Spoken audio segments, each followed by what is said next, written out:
Hi, everyone. Welcome back to the Conscious Lover series dedicated to supporting men just like you to becoming the powerful and confident lover that the feminine desires. My name is Miko Lau, and I am a men's intimacy coach devoted to guiding men back to their hearts to connect to their masculine core and to create connections of true intimacy. And joining me today, we have Lucas Roy Lehman, who is a speaker and he leads trainings on prosperity and personal power all over the United States, Canada, and Sweden. He is a certified sexuality educator, a certified neurotransformational coach, and also the author of the Amazon #1 bestseller, 7 Principles of Sex and Money and Power. So Lucas, thank you so much for joining us today. I'm so honored that you're on here. Thanks, Miko. Yeah. So before we get into the meat of this conversation and talk about why personal power is such a key to becoming a conscious lover, why don't you share a little bit more about who you are, just a little bit about your background, your story. How did you get to where you're at today? Yeah, so I got here, spent my whole life mostly as a serial entrepreneur and artist musician. Those were kind of the two things that, hard to make a living as a writer and an artist and all that. And so I had a series of different businesses. And then at the same time, after my first marriage broke up, really started diving into personal growth and taking workshops, and particularly around conscious sexuality. That's when I actually got my first certification as a certified Tantra educator, which Tantra is kind of, sacred Indian sexuality, if you will. And then I started teaching classes with another sex coach. That kind of led to organically teaching workshops and coaching. And so at that point, I decided to get certified as a coach. So I got certified at Coaches Training Institute as a coach. And then after that, I started coaching full time, actually. Got another certification in the neuroscience of coaching, which I sort of think of as like coaching grad school, because it's really the brain science of how we make changes. And so all those kind of pieces together, being a naturally a creative and an entrepreneur, and this integration of sexuality and spirituality and consciousness really really is where I'm coming from, and particularly in terms of working with men, because I think there's really, it's not clear what it means to be masculine or what it means to be in your masculine power, that the whole Me Too and patriarchy and all that of like, that's what it used to look like to be a powerful man. But we don't really have a meme of what does it mean to be an empowered man now. And so that's really where the juice is, I think. And we have a lot of disempowered men out there. You even hear stories now that like the universities are 60% women and 40% men. So there's a real, I think, crisis in terms of the identification of what does it feel to be a good man, and how does it feel good to be a man, and all that. So that's kind of what brought me here where I am today. So I love working with men and really being a mentor and a guide and kind of a cool uncle for this demographic to like really realize that it's a lot easier than you think to step into that power. Thank you so much for sharing that. I love this idea of the empowered man. And I kind of want to just speak to the audience a little bit about this. Like when we think about the conscious lover, it's not only something that applies in relationship, like how we are being in relationships and loverships. It's exactly how we are being in other aspects of our life. So when we are a yes to doing this deeper work, it can also shift everything else in our everyday life as well. So Lucas, I want to ask you this question because I hear this pretty common in a lot of the guest speakers that come on and join me on this series, that what really got them started to doing this work was because they had that journey personally. They walked down that path before. So I'm very curious, like, what were you feeling, if you could take us back in time, like right before you got into conscious sexuality? Like what was going through your head? Like what were you feeling? What was going on inside of you that made you be like, this is it, this is what I need to get into?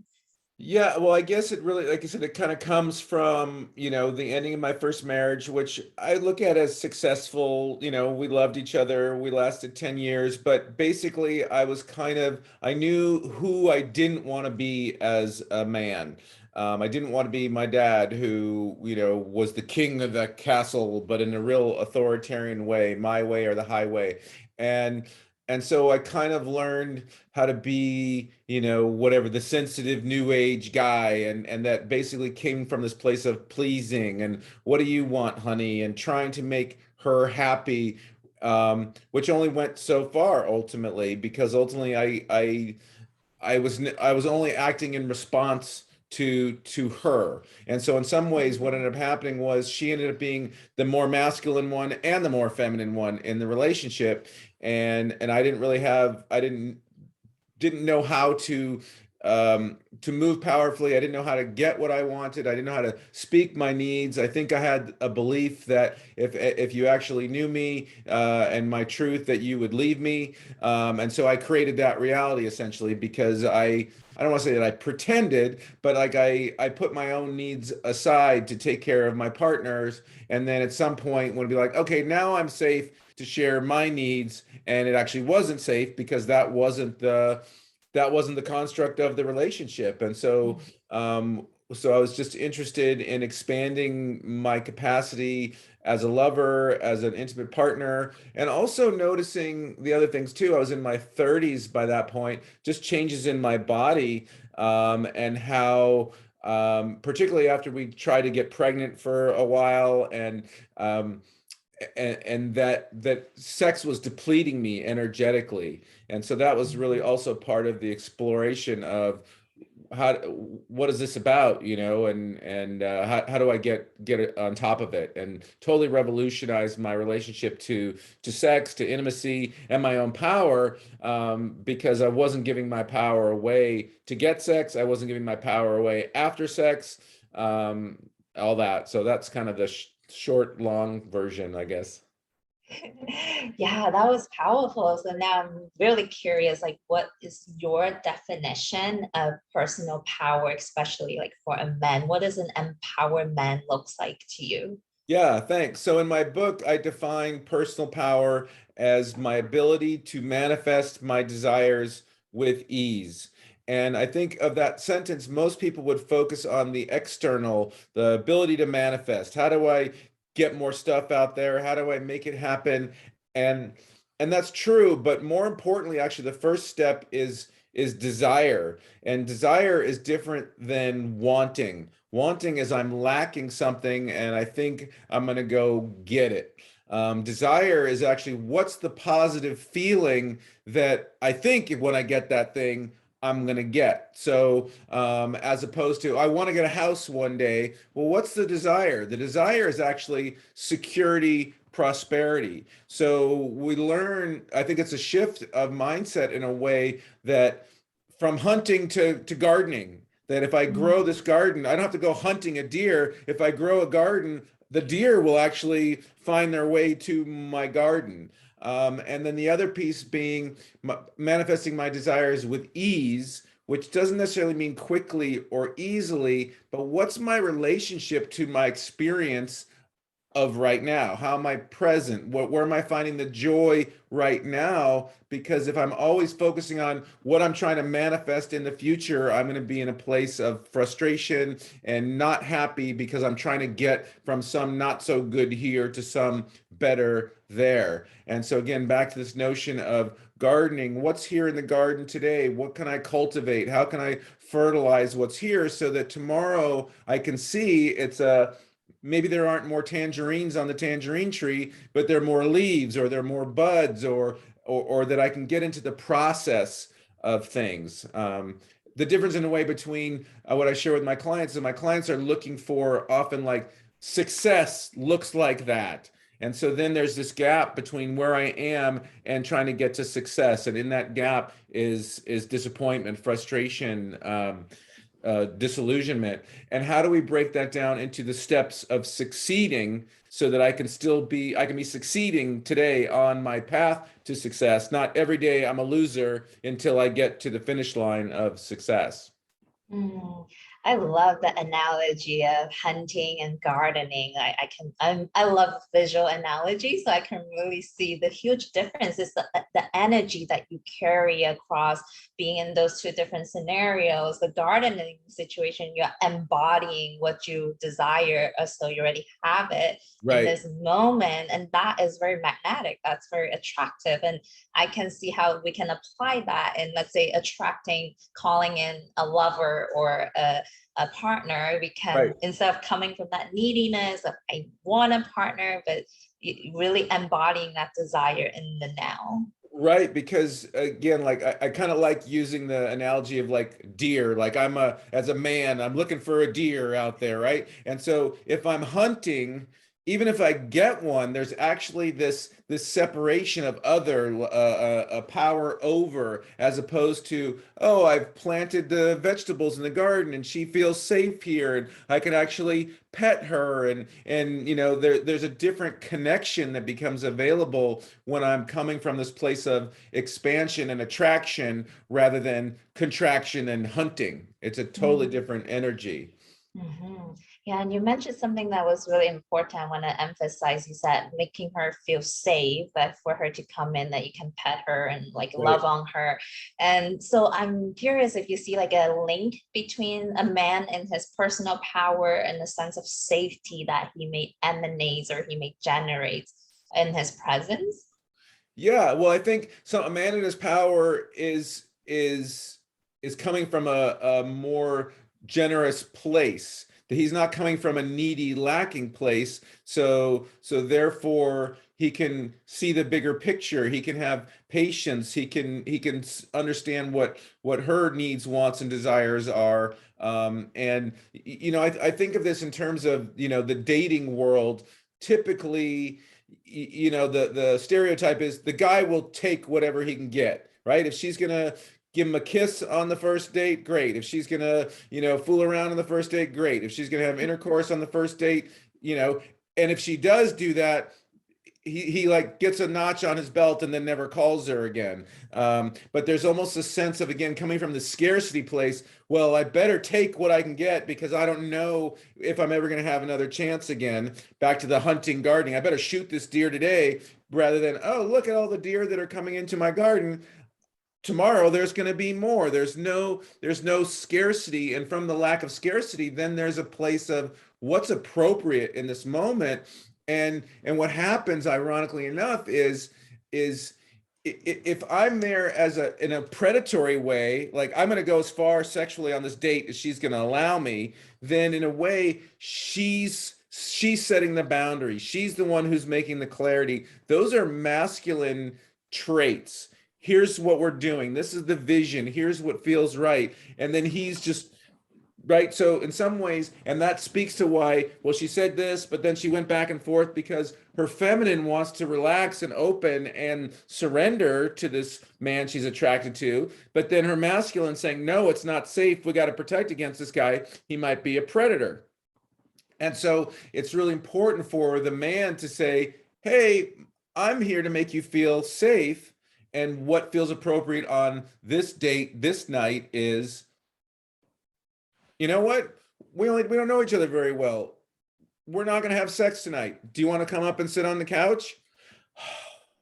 Right? And then actually she can open and relax and be more in her body and more in her sensuality. Maybe you didn't get laid, but you actually had a real connection because she wasn't having to put up a wall because she doesn't know if she's going to get date raped or whatever is going to go on. Mhm. Yeah, I just made a post like yesterday on Facebook about this dynamics where most men in our society today are not fully stepping into their masculine power. So the women overcompensate by stepping into their masculinity, taking the Right, lead, and right, that oftentimes leads to those frustration and tension in the dynamics of that connection. right. So Lucas, I'm curious, what do you see in your clients and the men that you've worked with that tends to, let's say, leak their personal power? Where, in what ways are their power being leaking or like diminishing? Well, certainly, porn is a pretty obvious literal and figurative leakage, right? I mean, when you think of of your sexual energy as being, I kind of think of it as, I don't know if you know how electricity works, but that there's voltage and there's current. And so voltage is kind of the masculine energy, it's potential energy. So there's voltage at the outlet, but if you short it out, there's no voltage left. And so if you think of how a man's personality changes from before he's ejaculated to after he's ejaculated, it's kind of like that circuit breaker just went to dead. And so to really take ownership of that, of that's how I give, one of the ways I give my power away is unconsciously ejaculating with my partner or by myself. And how does that affect my vitality if I'm doing that once a day, twice a day, to porn? Not to mention what are the images that I'm taking into my brain to get turned on, because the more and more I'm watching porn, the more I kind of go to the dark side to get turned on. It's unfortunate, but we have to go towards greater and greater novelty, which usually is greater and greater debasement of the woman to get you turned on. So there's like a heartbreak in that. And maybe they know that porn's not real, but if that's what starts to turn you on, it's going to again create a situation where, well, how could I even be present with a woman? And I think underneath that is a conscious or unconscious shame too, that like, I'm not in my power. I know that this is disrespectful for women. And I'm kind of addicted. And it is very, it's very addicting. And if I'm feeling lonely and I haven't been on a date in 2 weeks, well, let me distract myself for 15 minutes and get off. And suddenly I don't feel any better though. That's the thing. So it really is a drug in that regard. And I would say the other way that men give their power away is in comparing themselves to what they think other people have. I think social media is brutal in that regard because everyone's posting the best version of themselves. And so if I don't feel good about myself, or I don't feel on track with my life, and then I see this guy's got a house and this guy is driving a Tesla, that just makes me feel worse about myself. We don't know what that person's existence is like, and it doesn't really matter. It's not a competition. It's how are you cultivating your own garden of your own self-love? And that's really the step one, because I think everyone, but I think men in particular, we learn conditional love. I'm only worthy of love if I get the A, if I get the girl, if I get the raise, if I get the touchdown. And so that's how I've learned to get what feels like love. And also the only time that I think I'm worthy of my own love. So if I don't have those things, then I don't love myself. So I've learned conditional love to myself. I'm only worthy of loving myself when I get the $1 million, when I do get the great job. So again, there's that gap of I suck until some moment, which ultimately is never going to come, because it has to start with where are you today and how do you shift the garden of loving yourself. Again, it all comes back to self-awareness and how do I change the stories that I'm telling to myself about myself. Lucas, I'm so happy that we're talking about this, how men relate to their sexuality, and even the idea of self-love for men is so not talked enough about in the society. We talk about women embracing self-love, that's such a huge topic out there, but for our Right. men, it's not as much dominant. Like we don't see that out there, and it's not enough. So I'm so glad that you're bringing this up today. And I think that's what the violence against women is. That's what the violence in so much of the violence in society is about, is that it comes from anger and rage, because I don't want to feel my sadness. I don't want to feel my fear. I don't want to feel my shame. And even, as I've done this work, realizing that there's collective shame. When I hear a story of this celebrity who you Me Too'd and all that sort of stuff, like I have shame as a man, particularly as a white man, that, oh my God, is this what we're doing with our power? And if I don't want to feel that, it's going to come out as rage. It's going to come out as white supremacy. It's going to come out as I have to defend the thing that actually I'm most ashamed about because I so don't know how to love myself if I'm not perfect. Yeah, so let's talk about like some of the upsides of this work, right? Let's say the man that comes to you and doing this deep work, reclaiming the power, personal power. What do you start to see shifts in these men? Yeah. Well, first of all, just an experience of joy in the present moment, being alive. It just feels like, oh, well, actually, life is pretty good if I change the story that's going on in my head. And then from there, from a demographic point of view, the competition for quality women who want to make authentic connection is thin. Show up as a heart connected man who has clear boundaries and a clear vision for your life and what goodness you're trying to create in the world. And wow, you will attract deer to your garden. Yeah, there's definitely a huge need I see out there for men and also women to step into a more conscious way of relating and connecting and loving each other for sure. Right. Mm. And one of the things that starts to change too is like a lot of my clients in this 20s to 30s age group will say they're not looking for a relationship or they're not looking for commitment. And I think that speaks to like, because my experience is if I get in a relationship, if I make a commitment, I'm going to feel even less empowered. That if I'm not committed, it's not power, but it's kind of control. Like I can slide around. But as soon as I commit, then now I'm just doing what she says because I don't have a clear vision for myself. And so what I coach my clients on is you can set the parameters of like relationship doesn't have to mean you're now on this track to moving in, getting married, having babies. That might be the only meme that she knows or society knows, but she's willing to relate to you in some higher realm if you're going to show up for it. And so the question is, what are your values? And like when people say I don't want to be in a relationship, well, everything is a relationship. So it's just a question of how you're defining it. And you define it by what are you able to commit to? And what aren't you able to commit to? And to recognize that by saying no and disappointing her doesn't mean that you're going to lose her. She's actually going to trust you more than you're saying yes to things. And the problem is it feels like, well, the more I say yes to, the more she asks from me. Well, that's because you're actually not giving her what she asks for, which is an authentic yes and an authentic no. So you're giving a yes, which is like potato chips. If you say, no, I can't be there tomorrow night, but I will be there Friday night and you'll have my undivided attention. I've only got one night a week or whatever it is. Here's what I've got, yes or no. And she could say yes or no, and she knows what she's saying yes or no to.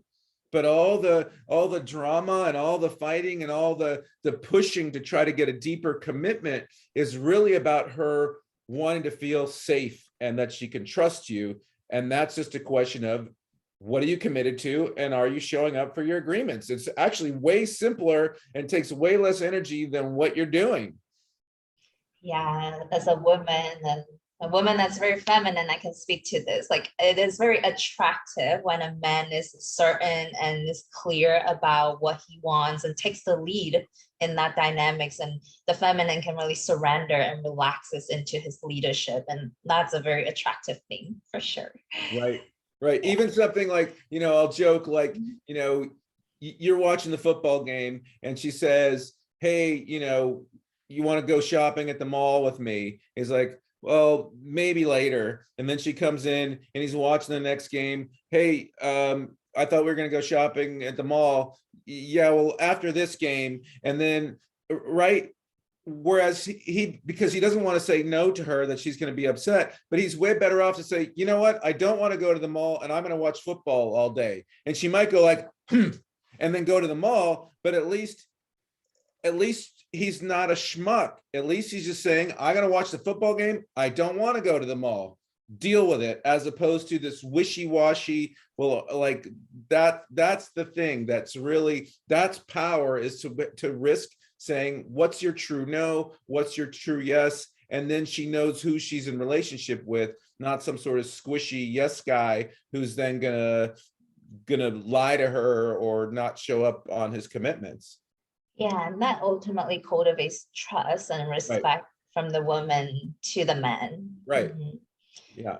Okay, so Lucas, as we are wrapping up this amazing conversation, I could talk to you all day, but we're wrapping up right now, and I would love to hear from you about what do you envision, like the future to be with the work that you're doing with men stepping into their personal power. Like, where do you see this goal with humanity? um well, I have hope, actually, that there are men out there, millennials in particular, who are actually a lot more open to finding out what they don't know, as opposed to my generation or my father's generation, who seem to be more, they would rather drive around lost than ask for directions. And I think this generation is a little bit more aware that they might be lost and that they need some guidance. And as soon as they have some hope that there is something out there, they just like learn like this and their lives take off. It's so exciting how quickly the transformation can happen when it's like, hey, here's the template. It's actually way easier than what you're currently doing. And by the way, it feels better too. So, oh, no one told me that. I only knew I didn't want to be this guy. I didn't want to, like, again, you mentioned the word masculine, and people think macho, they think, patriarchy or whatever. And masculinity is really just an energy of clarity and trust and vision and integrity in alignment with your values. You don't have to be any other way. It's not saying that, and that even includes vulnerability, being in touch with your feminine side, being integrated with your sexuality and all the range that's included in that. Being a great lover doesn't mean, screwing like a porn star. That's entertainment, really, any more than James Bond is real. Thank you so much, Lucas, for all these real life examples and analogies, and really paints a picture for all of us. And I want to say, on behalf of all of our listeners, thank you so much for having done the work yourself and now really sharing your gifts and your expertise and your teachings to guiding other men to step up into their personal power. I'm really grateful for you. And grateful for all of the listeners that are tuning in today, for taking this time to listen into something that can really support you and launch you off to becoming the conscious lover that you desire to be. So, Lucas, if our listeners would like to stay connected with you, I'm sure they would, where can they find you? Yeah, the easiest place is just through my website, which is my name, Lucas Roy Lehman, Lehman. There's some free gifts on my website that you can sign up for. You can always contact me, open for email conversations, or even jump on the phone call. I love what I do. My purpose in life is empowering men to create more love in the world. And that's just happens one guy at a time. So are you next? Give me a call. Awesome. Definitely go connect with Lucas, and also go into our Facebook community to share one thing that really resonated with you, that called you forward, that inspired you, whatever it is. Go share that in the Facebook group for further integration. And I cannot wait to see you guys again next time. Thank you.